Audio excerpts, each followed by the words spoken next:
Mbote na bandeko na nga nyonso à Congolais aux quatre coins du monde, là où vous êtes. Animatrice Nabino, il y a développement personnel, Alicia. Donc, la personne Bino Mbote et pas Bozali aux quatre coins du monde, au Congo, ou en Europe, aux États-Unis. Na CPI nenge tokutani lisusu pona suite ya émission na biso ya bamasolo na biso ya ndenge ko élever esprit na biso ndenge ko élever mode de vie na biso ndenge ko élever vie na biso peuple na biso communauté na biso en général. Avant la émission par contre nalingi na pesa bino d'abord félicitations. Nalingi na féliciter bino na pesa bino pe merci. Merci pourquoi? Parce que jamais na kokaki kokanisa ke bokokaki kozala ebele boye ya kolanda émission. Émission ezaki molai, ezaki plusieurs épisodes, bolandi yango au complet, boposer nga ba question, ba oyo bazwaki tous les épisodes te, ba komeli ngai, ba tuni ngai na tinela bango ba épisode. Donc bopesi ba commentaire, boposer nga ba question. En tout cas na sepeli naza fier na bino. Na sepeli pas parce que botali vidéo na sali. Parce que ata soki bozaki ka misato, nde na lingaki ko sepela kaka. Parce que eloko nazo sala soki ka bato misato esali bango bien. Pona ngai résultat na ngai objectif nazaki ko luka na zwi yango. Mais bozaki des milliers. Donc naza fier na bino ba Congolais. Parce que tolobi ke non Congolais alingaka ka bêtise. Ah bêtise ezate. Moto alongoli bilamba motakala azate. Ata libele moko bomona ezate. Bovandika, bozo yoka émission. Donc naza fier na bino. C'est moi qui vous félicite. Nazo tombo la chapeau na bino. Chapeau na ngai po na bino.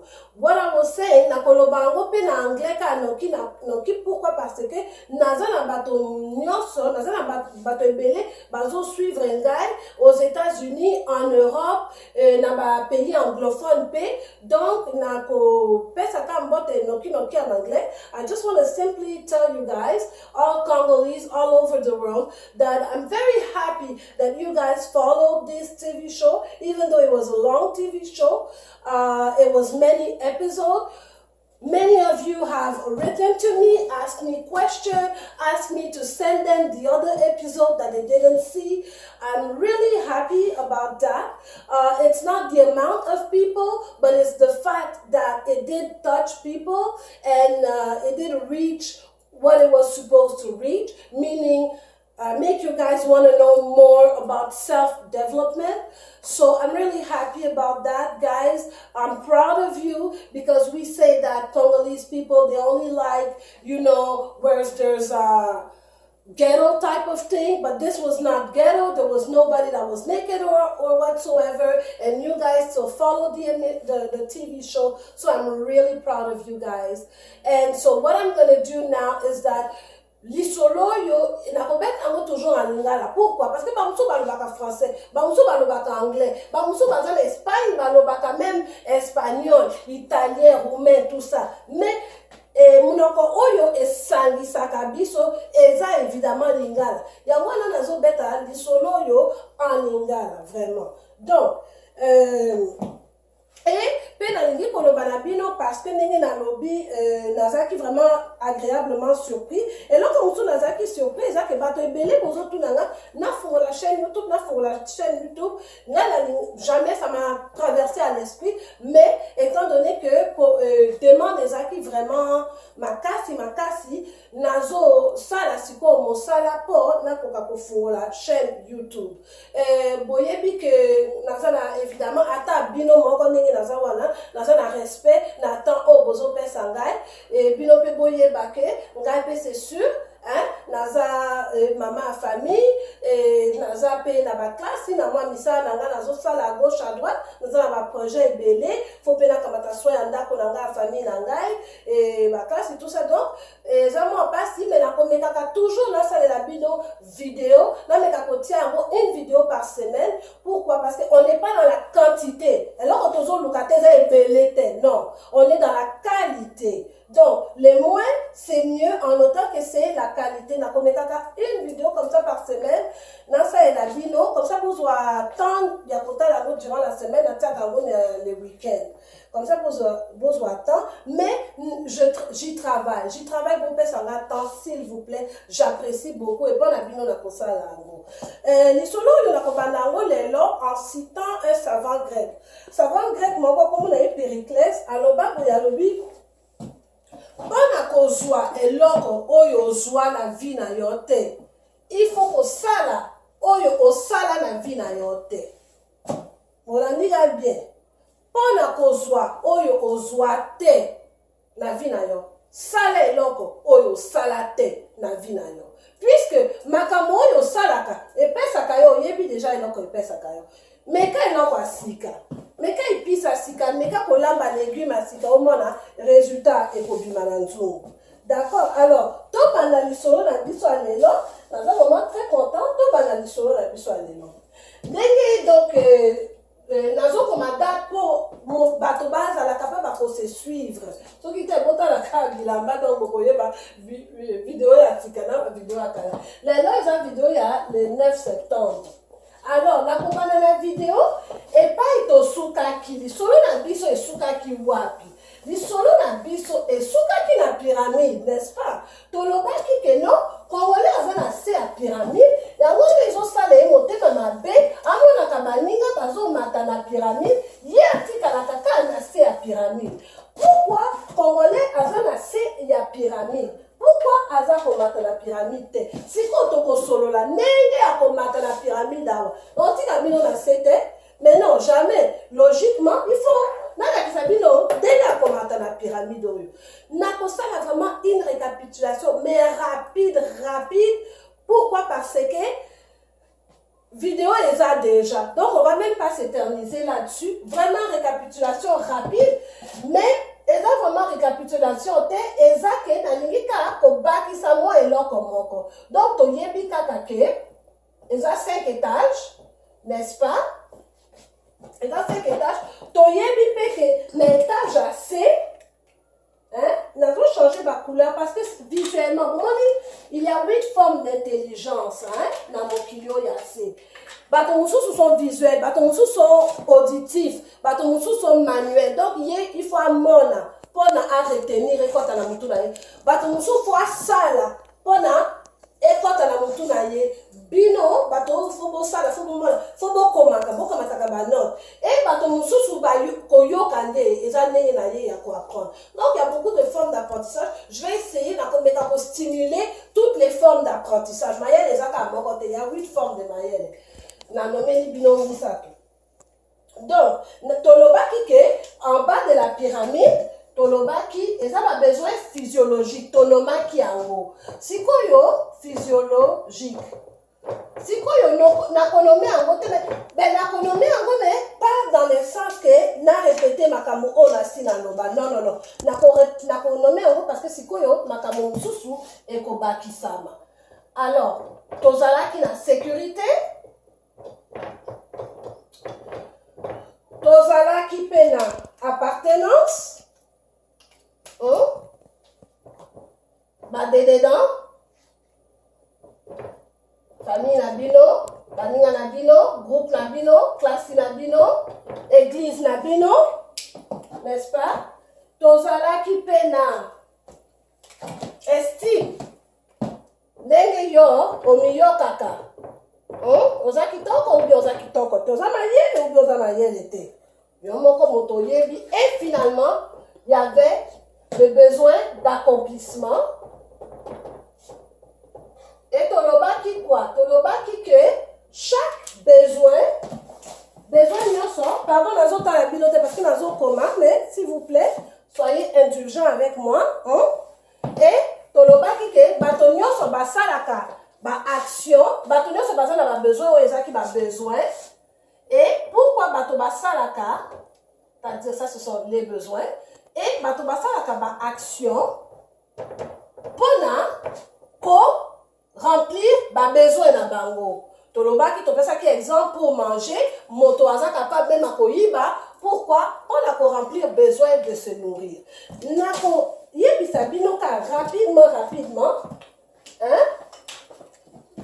besoin moko na bosalaki koloba, mais c'est très important. Tolobaki dormir, Toloba qui mangeait. Je suis vraiment désolée, hein, nalingi ko répéter, mais naza besoin de ça la récapitulation oyo pour vous comprendre si qu'on dit là toko kamata. Bon ça la patient s'il vous plaît. Bon ça la patient pe na ba oyo peut-être bayoka qui bien était. Si qu'on a récapituler mais vraiment rapidement. Manger, dormir, toloba qui se vêtir, kola tabilamba.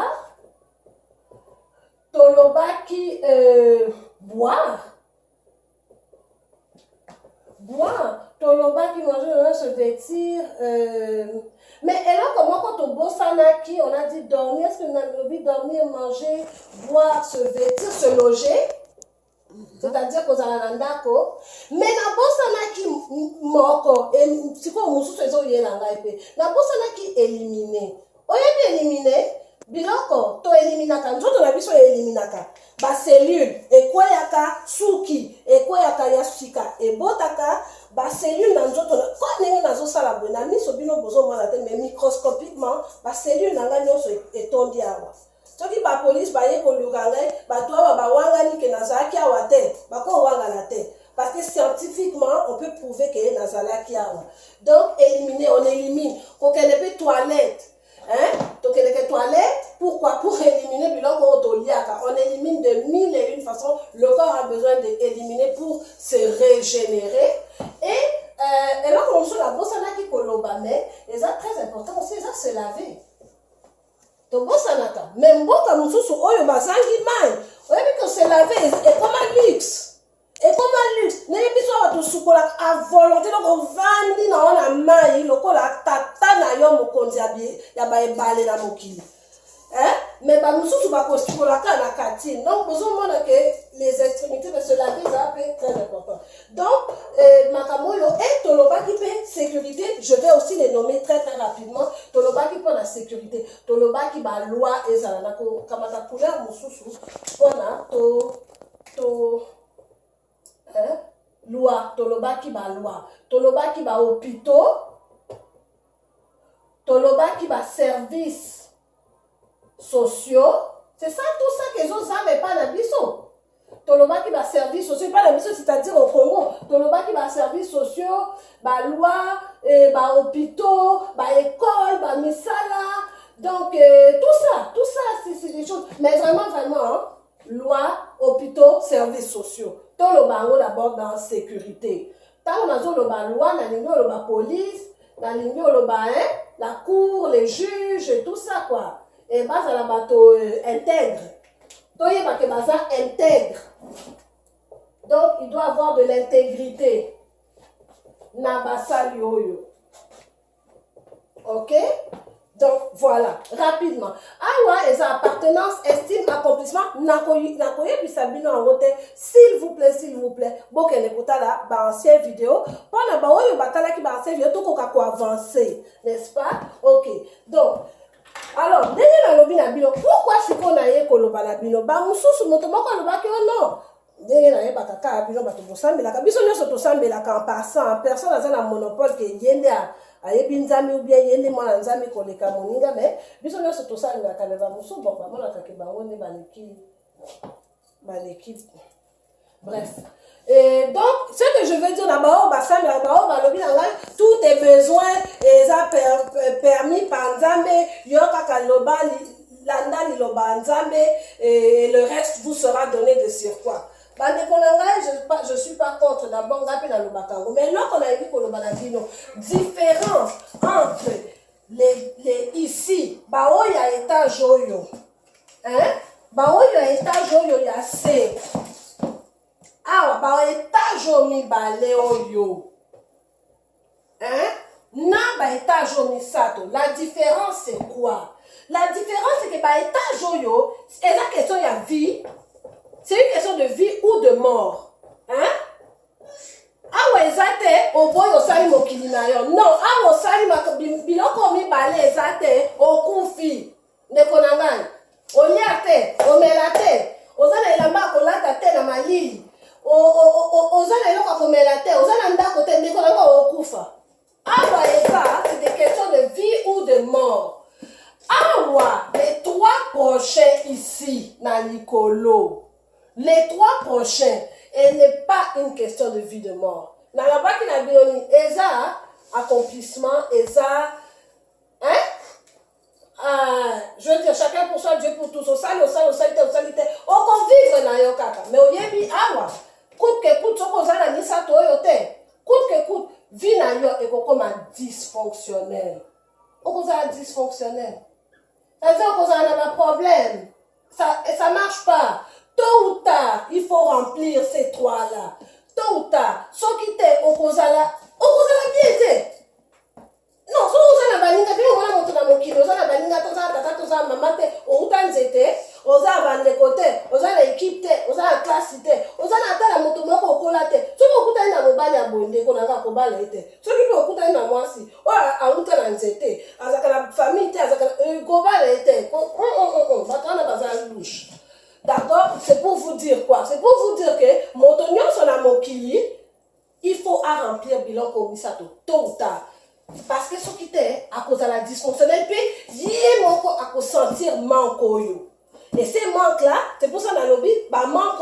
Par exemple, manque d'appartenance, moto, il y a absolument besoin de elle est prête à faire à tout, il est prêt à faire tout, même d'être hein?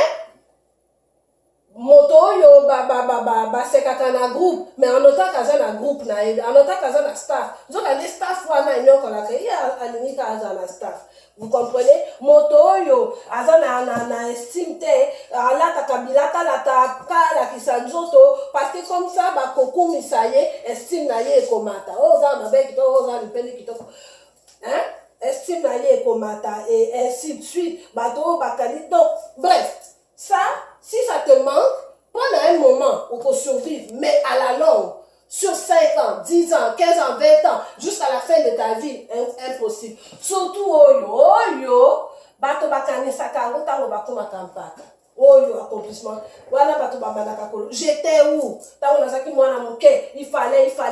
D'où on dit, si jeunesse savait, si vieillesse pouvait. Jeunesse, tokani sakaro, l'autre côté. Toya, kokani sango, et comme il trop tard.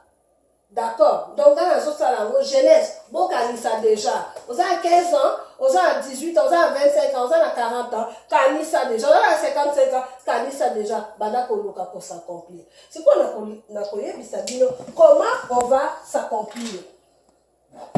C'est quoi, oui, on était dans la pyramide, n'est-ce pas? Tout ça qui la pyramide, dans quel cas, rapidement, pendant mon accueil, na bosami et l'autre côté.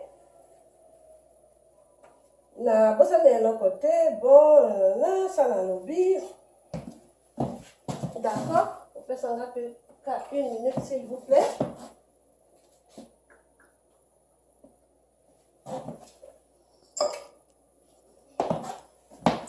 Ok. Alors, n'a quoi effacer oyo, on peut la la lobby. On peut la lobby, c'est quoi yo? N'a quoi effacer oyo. La coefficient, pourquoi? Parce que, donc comme il y a un deuxième volet, il y a une récapitulation.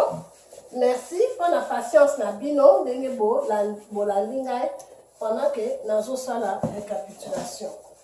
Hein? Mais nous avons conseillé, quoi, s'il vous plaît, pour nous faire une vidéo, il y a là, vous commandez et qu'on aide Bino pour comprendre exactement et donc on est toujours sur le là. C'est quoi cette histoire? Maintenant, c'est quoi s'il vous plaît, toko troquer, toko échanger, hein? Toko échanger pyramide. Oh, il y en a bien sur pyramide. Toko échanger pyramide na biso. Tokoti na roue comment? Cercle. En fait, cercle avec des ondes. Ok? Bon, il y a des gens qui, par exemple, au bois qui libanga na maille. Ou bien goutte et quoi na kata maille. On m'a dit, dès que ça la ka. Mais puis t'es n'est pas le baka en lingala. Et bon, hein? Et comme ça la boue. Ici, ils ont comme un peu plus. Donc, biso, c'est quoi la pyramide, c'est quoi c'est les mêmes ingrédients, mais tokola lisango na ndenge ya baron. Na yini koloba na bino pourquoi? Parce que nalingi ke bo comprendre que ndenge na présente ki pyramide nalingi te ke bo kanisa ke na komi likolo ya pyramide na suki jamais okosuka jamais okoma pe likolo ya pyramide lelo lobi fo obandela. Je vais vous expliquer encore mais tokotroke eloko oyo mpona eloko oyo ndenge nini tokotroke yango avant totroke yango nalingi koyebisa bino d'abord quelque chose. Na journée moko, ok? Bolanda ngai bien. Na journée moko, toza na 24 heures. Toza na 24 heures na journée moko. Et banaka na minuit. Et si la kana 23h59. Vous comprenez, non? Ça, c'est un jour. Dans un jour, wana, ozana 1440. 1440 minutes. On m'a dit non? La journée manque. Et ozana 86 400 secondes. Chaque jour, ya mokili nzambe asala. Chaque jour. C'est ça que Dieu te donne comme cadeau. Chaque jour. À partir de minuit, allez, nous allons appeler sur cadeau. Nous allons appeler sur cadeau 24 heures. Appeler sur 1400 minutes. Appeler sur 86 400 secondes. C'est un cadeau. Chaque jour, on a un cadeau. On a un cadeau. Est-ce qu'on a ici? C'est quoi on a connu Bissabino? Quoi faire avec 20 minutes? Pourquoi? Parce que tout le monde tombe à la pyramide. En plus, tu as dit que tu as dit la pyramide. Alors, ça, c'est ce qu'on a par jour. Si là, on arrive à ici. Alors, avec tout ce temps-là que nous avons appelé ça cadeau, hein? Tu fous ta cangote, l'autre côté, cadeau. Maman, lobi yo Alicia cadeau. Ba mususu, ba veille sous cadeau ici là. Mais ceux qui t'es cadeau. Biso ba au cadeau, ils ont continué, na cadeau na biso. Alors, na ko dessiner siko yo. Eloko na ebisi bino ke siko to komi awa. Parce que la limite est dans la locola, bien au kanisa que non, awa eza étage bokomata et tout nengeni na koko sala étage ke bokomata étage. Non, c'est pas une course. Na ebisa bino bandeko na ngai. Vie eza course te, vie eza marathon. Course c'est-à-dire OK maintenant. Oh. Non, la vie c'est un marathon. Et ça molai. Gardez énergie, non, gardez force na yo. Parce que vie eza molai.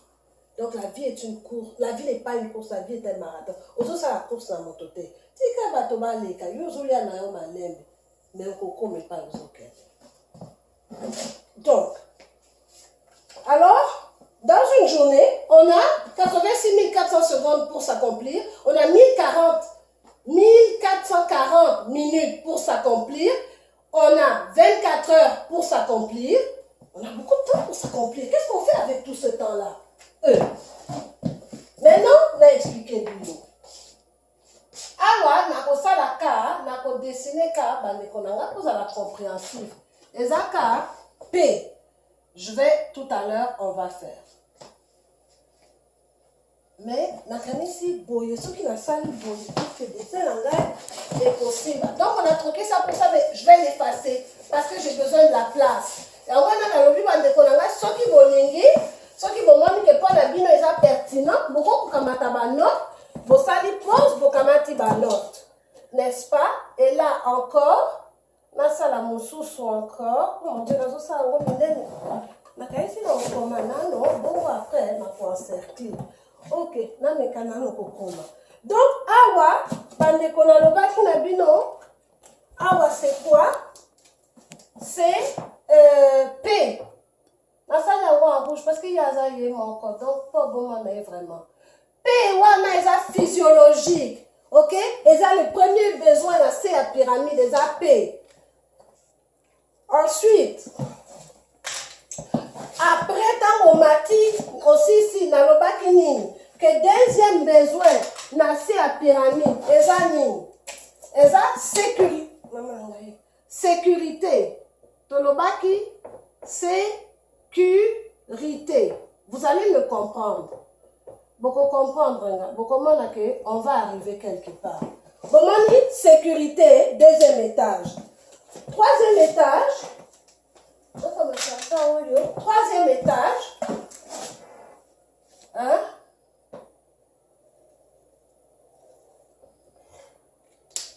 Dans le lobby, troisième étage, c'est ça, appartenance. Et dans la même pyramide. Mais si quand on a ici pyramide en haut, tout ça en haut, ma zone, appartenance.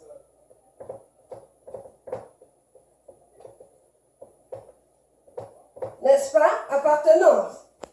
Appartenance.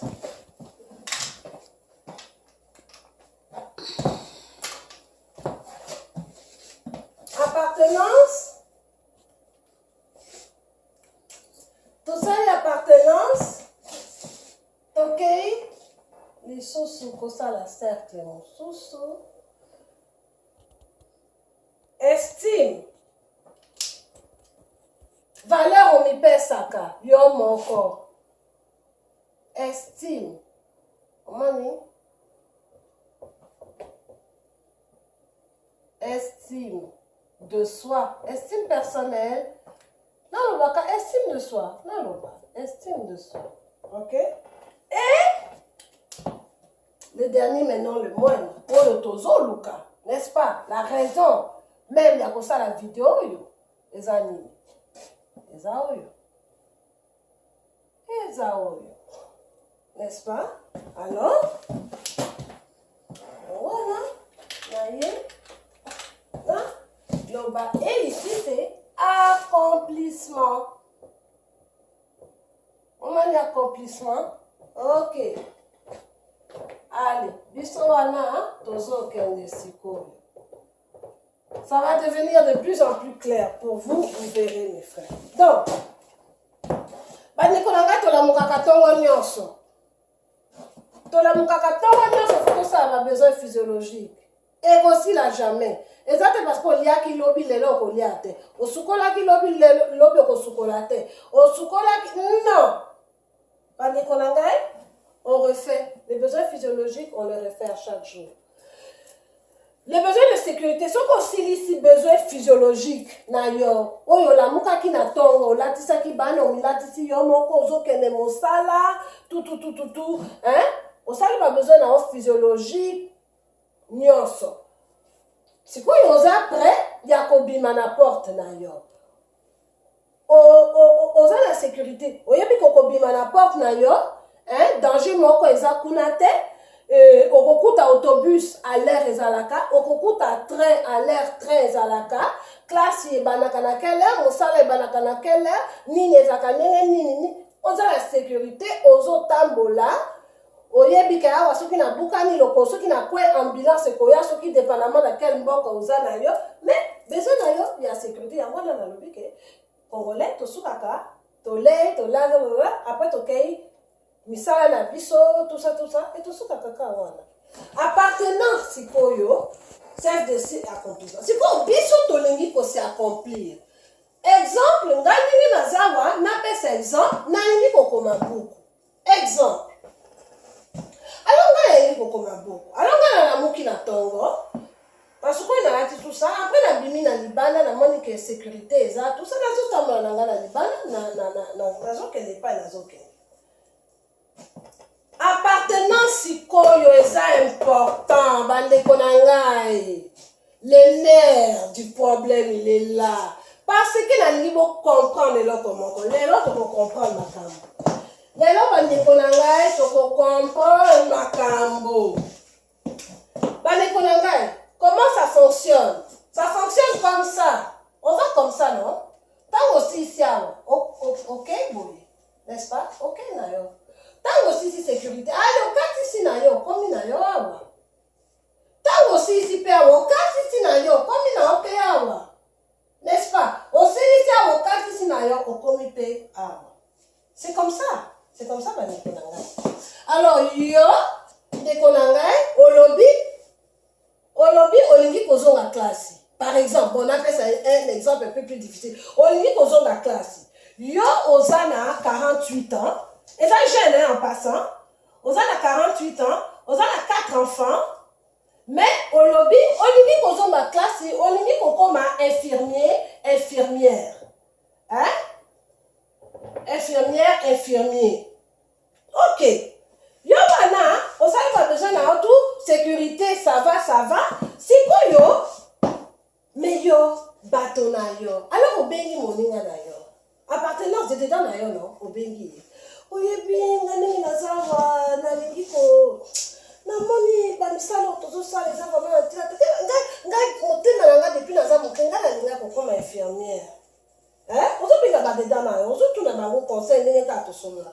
Yo ka ba dedans na yo. Infirmière, na mbulo yo komi. Yo lo bana ngai teke o ban classe pas na osuka, olingi sute. On dit la maïté à ndenge ni. Infirmière na mbula na bongo kotia bana na wapi. O kotia bango wapi? Hein? Yo mo siko o kotia mosala na. Bana ils va dedans na yo. Le problème c'est quoi? Le problème, c'est nos gens, tout le temps, c'est ça que vous dites sur Internet. Donc. Mais votre groupe, votre appartenance, votre famille, vos amis, votre équipe, ta meilleure amie, ton mari, tes soeurs, tes frères, ta famille, ton quartier. Hein? Est-ce que dans le quartier, là, moi, c'est à 48 ans, à Zonga classe. Dans ma bande d'école, ou bien tout le monde a kaka ba jeune. Dans le quartier na yo, ceux qui ba yo ki ke yo, na mbula na yo, ozongi classe, ok ko vanda, na bana ni ke ba oseka yo te. Hein? Dans le quartier na yo, na famille na yo, na église na yo. Hein? Ceux qui ba yo ki ke yo, na mbula, otikali 2 ans comme à 50 ans. Olobi okende classe. On a bana mikolo, oza na bango 4. O tikali 2 ans comme à 50 ans, yo zo beta ma solo, o lingo zo la classe. Hein? Boba na yo comment non bien? Bana na so ki classe so ki bato na yo cercle na yo. Ba comment na ndenge ni? Ba ko tika ba ko pesa le feu vert, ba ko encourager yo. Est-ce que cercle na yo, c'est un cercle qui élève ou c'est un cercle qui rabaisse, qui te maintient dans le statu quo pendant les kabangote? C'est quel genre de cercle que tu as? Les habitudes que tu as.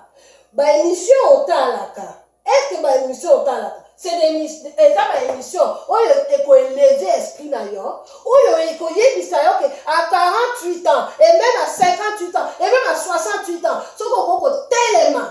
Okoko sala oyo lingi ko sala motema na yo. Oyo ke loko na solo ba mama papa ndeko na ngai. Ozana 12 ans.